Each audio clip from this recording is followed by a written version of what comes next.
Hello everyone, তো কেমন আছো তোমরা সব? আশা করি ভালো আছো। হ্যাঁ, আমিও ভালো আছি। তো দেখতেই পাচ্ছ আমরা গাড়িতে আছি।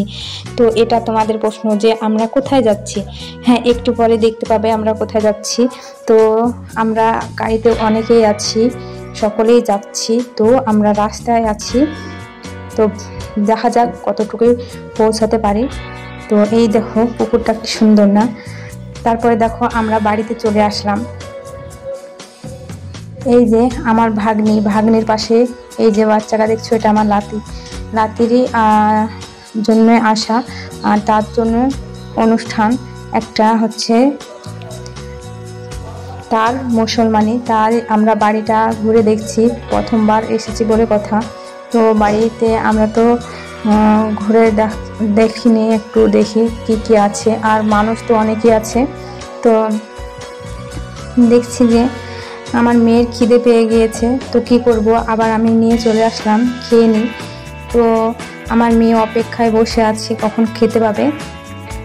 তো দেখো, আর খাওয়ার জন্য আমরা রেডি হয়ে গিয়েছি। ফার্স্টে কি দিচ্ছে, বেগুনি দিচ্ছে আমাদেরকে। তো মোচমোচো বেগুনি গালা খেতে খুব ভালো লাগছিল। তারপরে কি দেয় দেখো, তারপরে স্যালাড দিয়ে দিচ্ছে। তো আমি বেগুনিটা খেয়ে সেরে আবার হচ্ছে দেখছি ছাঁচড়া দিয়ে যাচ্ছে। আর এইদিকে আমার মেয়েকেও দিয়েছে, আমার মেয়ে ওটা খেতে চাইছে না। তো আমি আবার তুলে নিয়েছি, অনেকটাই আমার হয়ে গিয়েছে। তো তারপরে দেখো ফ্রাইড রাইস দিয়ে দিচ্ছে। ফ্রাইড রাইসগুলা তো আমার খুবই ফেভারিট, মানে একটা কী বলবো, এই খাবারটা মানে আমার মানে সব ভাত বাদ দিয়ে এটা যদি বলে খেতে, সবসময় আমি এটাই খাবো, এরকম একটা পছন্দের খাবার আমার। তো তারপরে কি দেয় দেখো, তারপরে মাংস দিয়ে দিচ্ছি। আমি দেখছি যে খাবার খেতে খেতে ফুরিয়ে যাচ্ছে, তো আমি একটু থেমে গিয়েছিলাম। তারপরে দেখি মাংস দিচ্ছে। আর ফ্রাইড রাইসে কোনো মাংস লাগে না, মানে এমনি খাওয়া যায়। তারপরেও আমি খেতে খেতে ক্লান্ত হয়ে গিয়েছিলাম। তো কি করব, আমি একটু আরাম করছিলাম, কারণ আমি খেতে পাচ্ছিলাম না।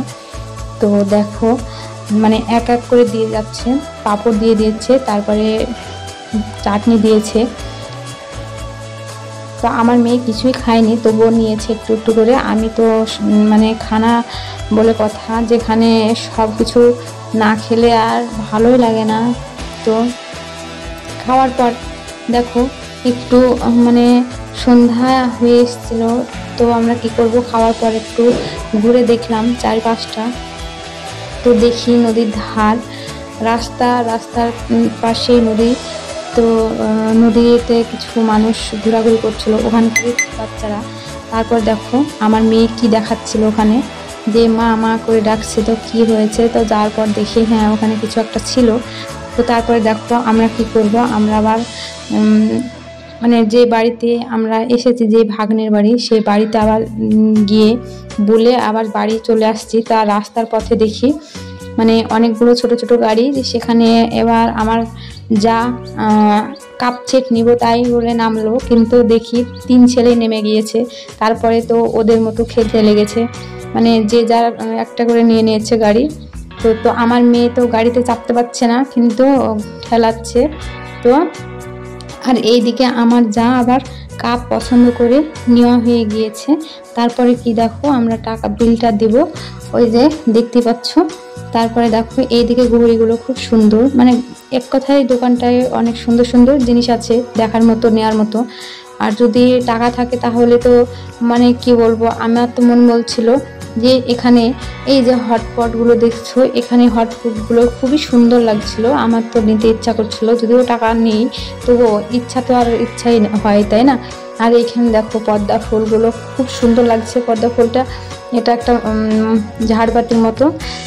যদি কেউ নিতে চাও বা নেও, তাহলে কাটাখোড়া বাজারে চলে এসো, এখানে অনেক সুন্দর সুন্দর জিনিস থাকে আর জিনিস পাওয়া যায়। তো আমার ঘড়িগুলো খুবই পছন্দ হয়েছিল, লেডিস ঘড়িও ছিল। আর হচ্ছে লেডিস ঘড়িগুলো সুন্দর এখানকার। আর দেখতেই পাচ্ছ এই সেটগুলো খুব একটা বেশি দাম তেমনও না, মানে নেওয়ার মতনই দাম ছিল। আর এইদিকে দেখো ঘড়িগুলো খুব সুন্দর ছিল। ঘড়িগুলো কেমন লাগছে তোমাদেরকে একটু কমেন্ট করে জানিও। তো আমি আর একটা ঘড়ি দেখাই তোমাদেরকে। দেখো এইদিকে গিটার একটা ঘড়ি। তো এই গিটার ঘড়িগুলো খুব সুন্দর লাগছিল। তোমাদের কেমন লাগবে আমি বলতে পারবো না, বা হচ্ছে নিতে পারো যদি ভালো লাগে। এই দিকে দেখো কাপগুলো তো আরো সুন্দর, মানে দুটোতে মানে ব্র্যান্ডেড জিনিসের যেরকম দাম হয়, দুটোতে খুব বেশি না, ওই 200 টাকার মতো দাম বলছিল। তো আর এইদিকে আরো ঘড়ি দেখো খুবই সুন্দর। তো আর কিছু বলার নেই, দেখতে থাকো।